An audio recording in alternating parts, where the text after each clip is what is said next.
Olá, meu nome é Pedro Sena e eu vou falar um pouquinho sobre a história da ginástica circense. A ginástica como exercício físico é tão antiga quanto o circo, sendo considerado um fenômeno artístico-cultural. Trata-se de um legado cultural que merece a nossa atenção.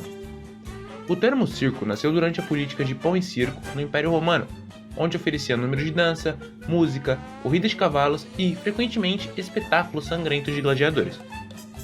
Embora as atividades circenses sejam faladas há milhares de anos, foi em 1770, com a inauguração do Astley's Amphitheatre, em Londres, por Philip Astley, que o circo passou a denominar o conjunto de atividades praticadas sob uma semana, em teatros ou de forma itinerante em ruas e praças e espaços abertos, dando origem ao denominado circo moderno ou tradicional.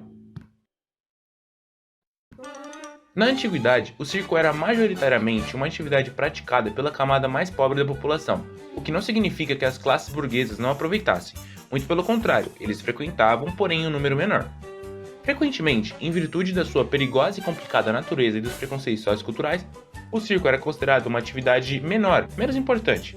Além disso, considerava-se que poucos podiam praticá-la, pelo menos de um ponto de vista profissional.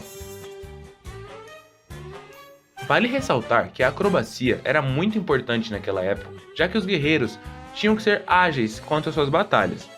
Foi na Europa que o circo ganhou força e se desenvolveu. O circo tomou conta da época, tendo tantos anfiteatros que mais tarde foram considerados atividades circenses.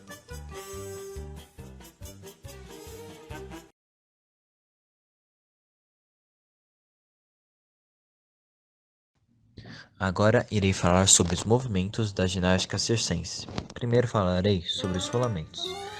Os rolamentos podem ser feitos para trás ou para frente, e em geral iniciam-se da posição em pé, sendo também finalizado nesta posição. As possibilidades de execução incluem rolamentos agrupados ou carpados. Agora vou falar sobre as paradas de mão.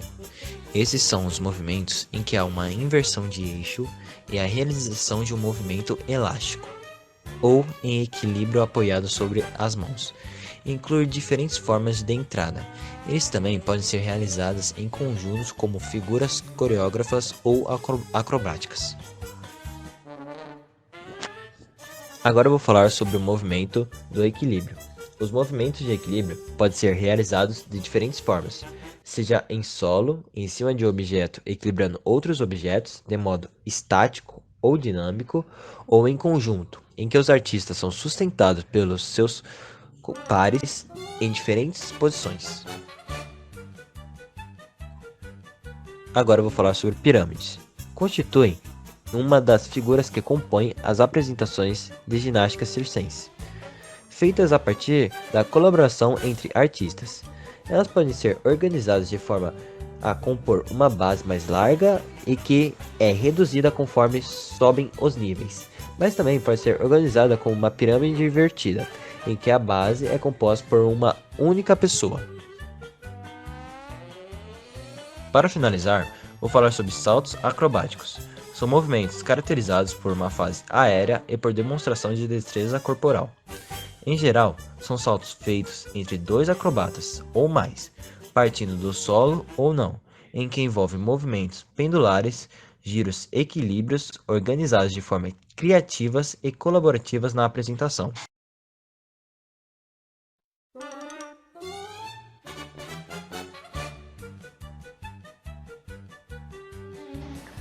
A ginástica circense apresenta diversas curiosidades e elementos que despertam o interesse dos espectadores.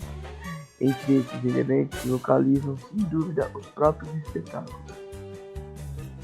A primeira curiosidade é que no dia 27 de março comemora-se o Dia Nacional do Circo. Essa data foi criada em homenagem ao palhaço brasileiro Piolinho, um dos precursores da arte do palhaço e da ginástica circense no país.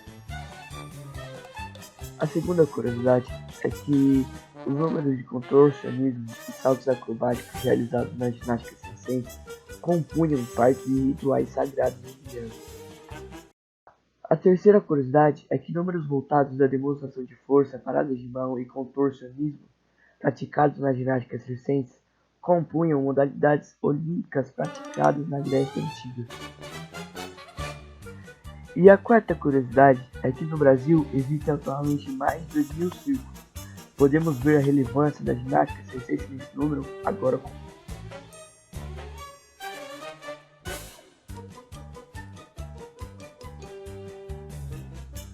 Olá, eu sou o Ale e vou falar um pouquinho da relevância da ginástica circense. Bom, assim como a ginástica geral, as atividades circenses no processo de ensino e aprendizagem desenvolvem diferentes aspectos pessoais e motores, tais como a sensibilidade na expressão corporal, a autoestima, a cooperação, a força e o equilíbrio. Além disso, é importante ressaltar que a ginástica circense tem grande papel artístico-cultural para com a sociedade, sendo muito presente no quesito artístico, como circos, teatros e etc. Agora eu vou falar um pouco sobre as atividades circenses na cultura do Brasil. Como foi dito, o circo moderno, junto com a ginástica circense, surgiu apenas no século XVIII lá na Europa e apenas foi trazido ao Brasil no século XIX. E durante muitos anos, essas companhias circenses, foram as únicas responsáveis por levar espetáculos culturais para todos os cantos do país, principalmente aqueles mais isolados e carentes. A magia dos espetáculos, até os dias de hoje, é refletida nos olhos brilhantes e atentos das pessoas. Isso mostra que, independente do tempo, a arte circense possui um papel fundamental no crescimento e na educação das pessoas. O circo é um espetáculo cultural permanente e, desde seus primórdios, é considerado, além de um grande local com espetáculo que vislumbra os olhos de qualquer um, é também como uma forma de manifestação cultural.